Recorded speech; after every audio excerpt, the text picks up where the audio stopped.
మా ఏటన్నార మండల కాంగ్రెస్ పార్టీ కార్యకర్తలకు, ప్రతి గ్రామం నుంచి ఏటన్నార మండలం నుంచి వచ్చిన ప్రతి కార్యకర్తకు నా పాదాభివందనం.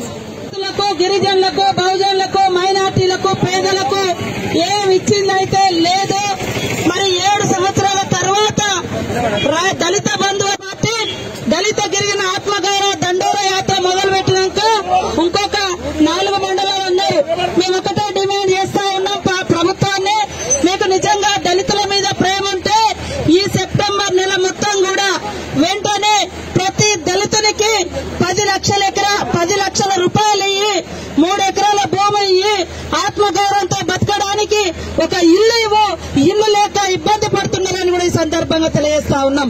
అదేవిధంగా అక్టోబర్ నెలలో మరి ఆదివాసీలకు గాని, గిరిజనులకు గాని, బీసీలకు గాని, మైనార్టీలకు గాని, అగ్ర కులాలలో కూడా పేదలు తిండికి లేకుండా ఉన్నటువంటి వాళ్ళకు కూడా ఇంటికి 10 లక్షలు ఇచ్చి ఆత్మగౌరవంతో బతకడం కోసం మరి ఖచ్చితంగా డబుల్ బెడ్రూమ్లు ఇవ్వాలని కూడా ఈ సందర్భంగా మేము డిమాండ్ చేస్తా ఉన్నాం. ఇవాళ టీఆర్ఎస్ పార్టీ అధికారంలో 7 సంవత్సరాలున్నా ఎక్కడా నిధులు ఇచ్చేది లేదు. మేము పోయి మంత్రులను కలిస్తే ఈ నియోజకవర్గాలకు నిధులు ఇవ్వద్దంటారు. మేము అడుగుతానమయ్యా, ఇవాళ కేంద్రంలో బీజేపీ ఉంది, మరి వాళ్ళు కూడా అంటారు మా ఎంపీ లేదు కదా మేమెందుకు ఇవ్వాలని. అందుకనే వెనుకబడ్డ ప్రాంతాల అభివృద్ధి కోసం ఏ ప్రభుత్వమైనా కట్టుబడి ఉండాలి, పేదలను ఆదుకోవాలి.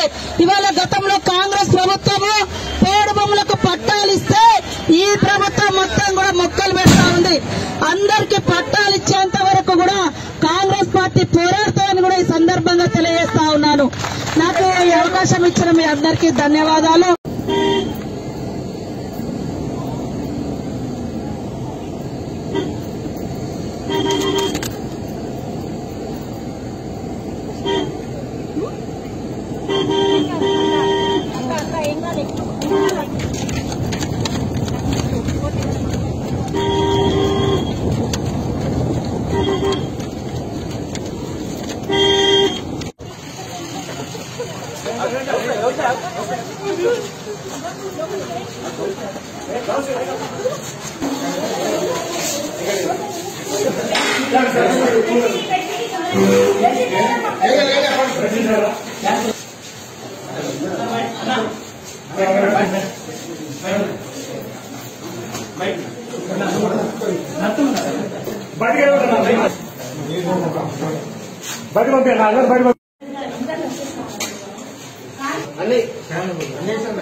గాము దాకా ఇవ్వండి.